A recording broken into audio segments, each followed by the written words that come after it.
Students, मैं दीपक सिंह, व्यवसायिक शिक्षक आपका। और जैसा कि 15 मेगावाट कंस्ट्रक्शन में भी मैंने काम किया है, ये वीडियो विशेष रूप से इंजीनियरिंग कॉलेज के स्टूडेंट्स को जाएगा और पॉलिटेक्निक के छात्रों को, लेकिन कुछ थोड़ा बहुत अपने कॉलेज के छात्र भी सुन सकते हैं, क्योंकि फतुल्लापुर में ही फैक्ट्री है और 2009 में फरवरी में ये कंप्लीट हुई। तो इसकी सबसे बड़ी इसका जो अपशिष्ट था, कोई फैक्ट्री बनती तो उसका अपशिष्ट होता है, तो अपशिष्ट होता है तो धान की भूसी से बिजली बनती है, तो अपशिष्ट इसका जो धान की भूसी का राख जो निकलती थी उसी को हम अराइसक्स ऐश कहते थे।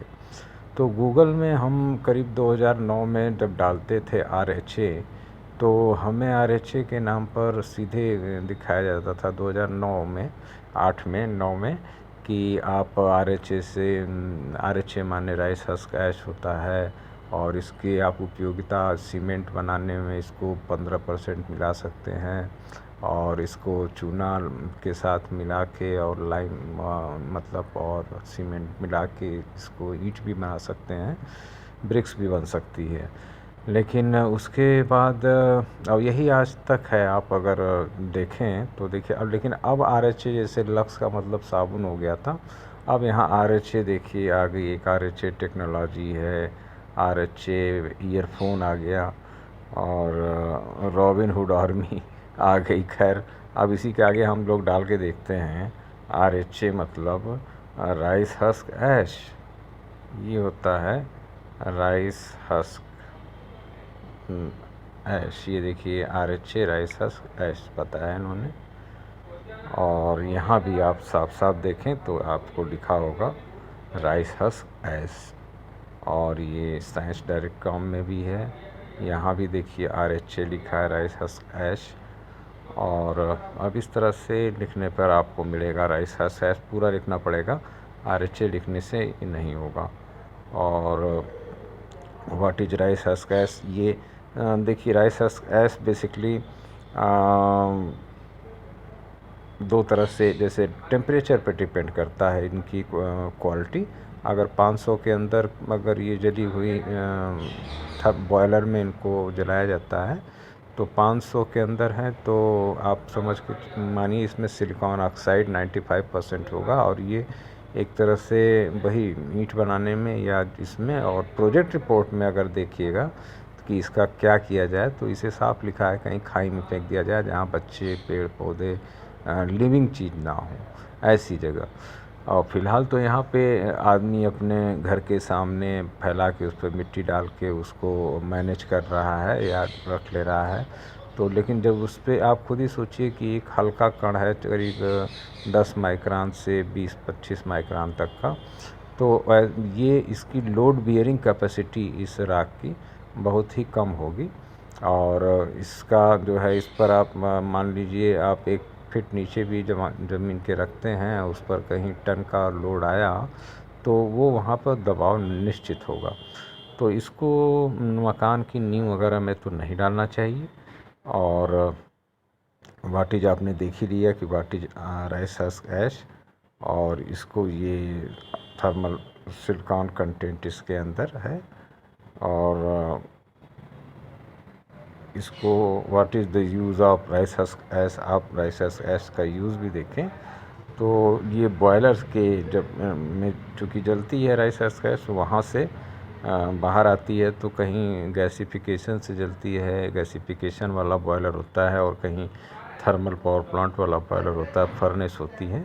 तो वहाँ पे मैं जब इसे कंस्ट्रक्शन के अपने अनुभव में आऊँगा तो फिर इसको मैं पूरा डिटेल करके आपको अपने फ़ोटोग्राफ्स का प्रोजेक्टर लगाना पड़ेगा, प्रोजेक्टर से चूँकि पूरा पढ़ाना पड़ेगा इस चीज़ को, तो वो कंस्ट्रक्शन होगा। फ़िलहाल तो हम एक छोटा टॉपिक राइस हस्क ऐश पे हैं कि RHA क्या है।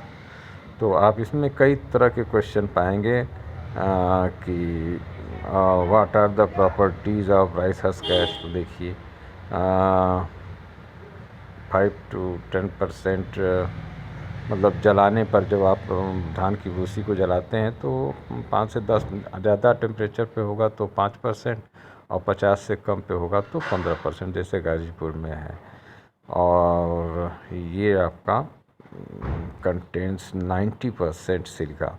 तो एक तरह से सिलिका अगर ज़मीन पे या पेड़ पौधे पे उड़ के पड़ेगा तो अगर वो निश्चित रूप से ज़मीन को ख़राब करेगा और पेड़ पौधों को सांस लेने में भी दिक्कत होगी। और क्या राइस हस्क ऐश को फर्टिलाइज़र बनाया जा सकता है?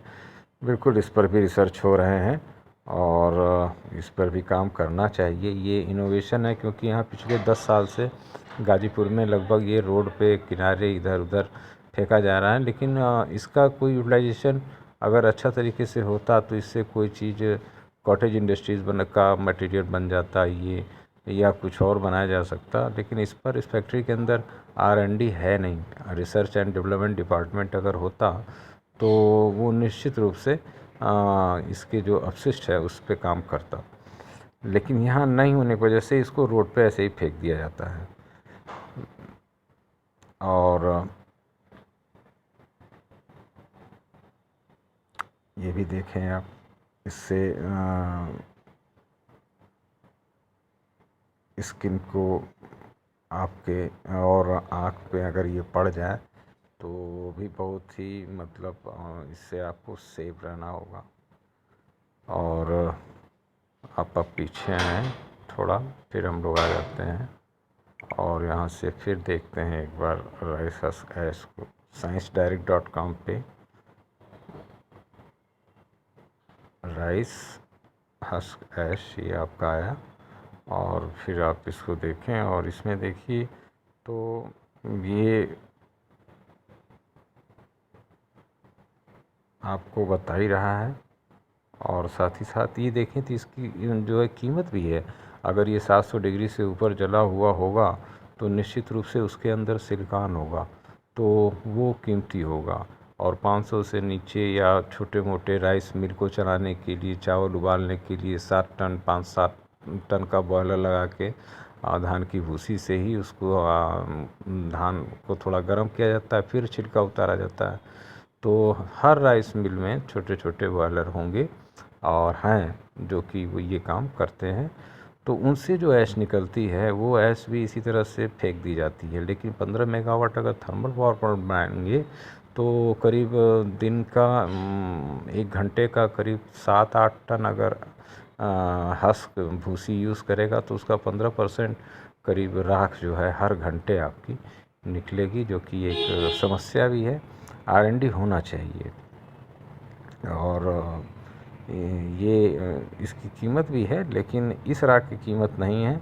और ये धान का छिलका तो आप लोग देख ही रहे हैं। और इस पर मैं ज़्यादा क्या कहूँ, बस इतना ही जो आपको दिखाना चाह रहा था कि राइस हस्क ऐश, पहले RHA लिखने पे गूगल में सीधे राइस हस्क ऐश आ जाता था, लेकिन अब RHA नाम के ईयरफोन भी आ गए हैं और पता नहीं क्या क्या चीज़ें हैं।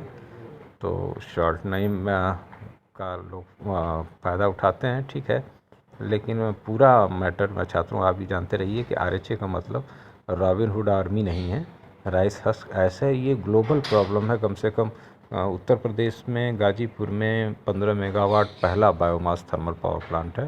ये पूरे उत्तर प्रदेश का फर्स्ट है।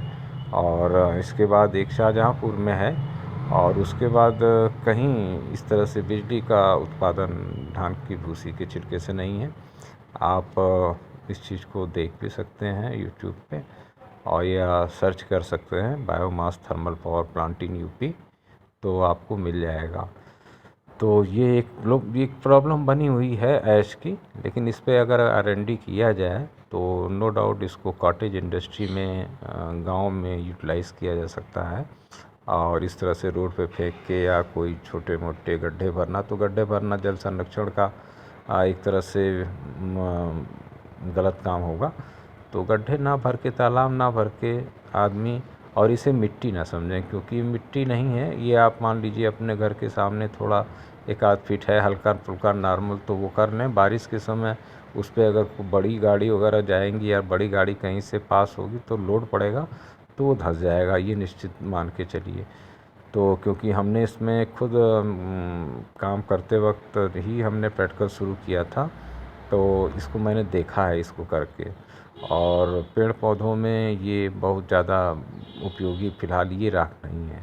मैंने उसमें भी डाल के इस पर रिसर्च किया, क्योंकि मैं 2009 से इसको अपने टारगेट में लेके इस पे काम कर रहा हूँ। और आरएचए किताब तो खैर मैंने कंस्ट्रक्शन ऑपरेशन की बनाई है, जिसको मैं आप लोगों को पढ़ाऊँगा, इंजीनियरिंग के स्टूडेंट्स एंड पॉलिटेक्निक के। लेकिन आरएचए को मैं सॉल्व करना चाह रहा था, मतलब थोड़ा बहुत सॉल्व किया हूँ, तो जो मैंने सॉल्व किया है मैंने आपको ज़रूर बताऊँगा। और इस तरह से रोड पे फेंकना ये उचित नहीं होगा। मैं फिर इस पर निवेदन करूँगा समाज से और अपने इंडस्ट्री के मालिक महोदय जसवीर सिंह जी, सुखबीर सिंह जी की, और ज़िले के डीएम महोदय कि आप साहब इसका कोई ना कोई ऐसा हल निकालिए कि जिससे कि इससे कुछ रोज़गार मिले। क्योंकि 10 साल से अगर फेंका गया तो लाखों करोड़ों टन फेंका जा चुका है, और अगर यही लाखों करोड़ टन अगर कच्चा माल सिद्ध हो गया तो सोचिए फिर तब क्या होगा। तो इसलिए मैं अब भी समय है, अगर हम इसको समझें कि ये है क्या चीज़ और इसको कैसे यूटिलाइज़ करें। तो यूटिलाइज़ ठीक है, ये 700 डिग्री पर नहीं है, इसलिए इसका कोई अर्थ नहीं निकलता, लेकिन मतलब फिर भी इसका कहीं ना कहीं यूटिलाइजेशन है। और सब लोग मिलके अगर इस पर चाहें तो ज़रूर सॉल्व करें, इंडस्ट्री चले, इसके अंदर सब लोग काम अच्छे से करें, गाजीपुर का नाम हो, क्योंकि पहली इंडस्ट्री है जो राइस हस्क बेस पे थर्मल पावर प्लांट पे यहाँ बायोमास चल रहा है। और धान की इतनी बड़ी इंडस्ट्री भी है, उसमें सरदार जी लोगों का बहुत बड़ा योगदान है और बड़ी मेहनती लोग हैं। मैं व्यक्तिगत रूप से भी जानता हूँ, तो उनकी मेहनत को मैं सलाम तब भी करता था, अब भी करता हूँ। मैंने तो वो थोड़ा सा समय अपना निकाला है और इस पे काम किया है, और मैं उनका कभी वो नहीं किया अपोज़। मुझे मेरी एक तरह से लड़ाई कहिए या खोज कहिए या जुनून कहिए, वो यही है कि राइस हस्क गैस का यार यूटिलाइजेशन ऐसा हो जो कि गाँव को मिल जाए, तो गाँव के लिए कच्चा माल हो जाए। ये मैं ऐसा सोचता हूँ, और इसके लिए मैं इस पर अपना पर्सनल समय निकाल के मैंने कुछ प्रयोग किए भी हैं, और लगता है धीरे धीरे भगवान चाहेगा तो इस पर मैं इसको पब्लिकली डीएम साहब के सामने करके दिखाऊंगा भी। और इनको भी चाहिए कि थोड़ा ये भी अपना R&D एक डिपार्टमेंट बना लें छोटा सा, और उसमें जो है इसको ये इस तरफ आजकल पूरा देश खोज पे लगा हुआ है, और यहाँ करीब फेंका जा रहा है लाखों हज़ारों टन, और या एक तरह से यूँ कर लीजिए कि इस तरह से लोग पाट रहे हैं ज़मीन में, उसका कोई मतलब नहीं बनता है। और अगर ये कच्चा माल हो जाएगा तो कई लोगों को रोज़गार दे देगा। Many many thanks. ये मेरे अपने पर्सनल विचार हैं।